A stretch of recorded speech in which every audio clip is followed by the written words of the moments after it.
Kita harus pasang stiker di mobil karena minyak bersubsidi, padahal tidak disubsidi lagi. Yang mensubsidi sekarang masyarakat, karena harga bahan bakar di internasional itu di bawah nol. Artinya orang beli minyak harus dibayar oleh orang yang menjual.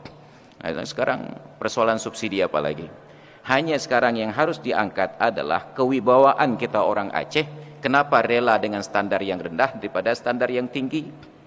Maka ini kegagalan dari para teknokrat untuk mengajarkan masyarakat bahwa kendaraan sekarang itu sudah tidak layak lagi pakai RON 88. Malaysia itu nggak ada lagi yang RON 92, RON-nya 95, 97 dengan 100. Yang disubsidi oleh pemerintah RON 95.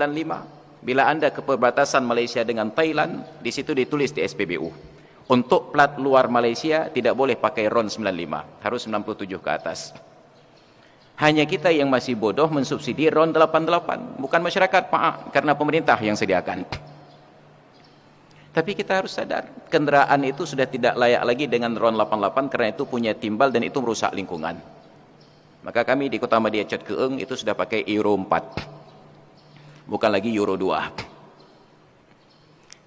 Pemahaman ini tidak dimasukkan. Lalu ada bengkel-bengkel mekanik yang katakan, awaran yang pakai Pertalite, yang pakai Pertamax, Pak, yang paling enggak chip premium. Ternyata diukur pada kijang kapsul tahun 98. Ketika kompresi mesinnya tidak setinggi kompresi mesin sekarang. Kita hanya beli mobil, blow mentang, bayi peng, selesai. Tidak melihat angka kompresinya, 11 banding berapa, 13 banding berapa.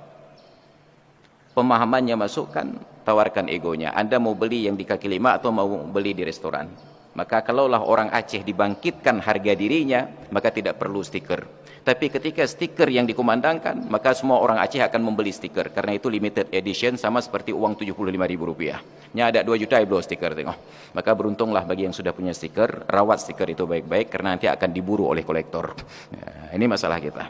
Jadi harga diri itu lupa untuk diangkat, justru kita cemooh untuk kita permalukan. Maka nauzubillah. Maka hadirin sekalian yang dirahmati Allah, oleh karena itu akal sehat itu harus dijaga dan dipelihara. Saya sayangkan karena pemerintah Aceh mengambil PR yang seharusnya menjadi kewenangan dari pemerintah pusat. Pertamina itu sampai sekarang masih BUMN, belum menjadi BUMD apalagi BUMG. Yang ada BUMG adalah Pertamini. Itu pun ambil dari Pertamina. Jadi kita nggak perlu repot-repot mengurus Pertaminanya, bah urusan pemerintah pusat. Tapi pemerintah Aceh mengambil resiko besar, ambil alih tugas kewenangan dari pemerintah pusat tentang BBM bersubsidi ini. Ini karena tidak ada yang waras yang menyampaikan saran tersebut kepada pemimpin kita.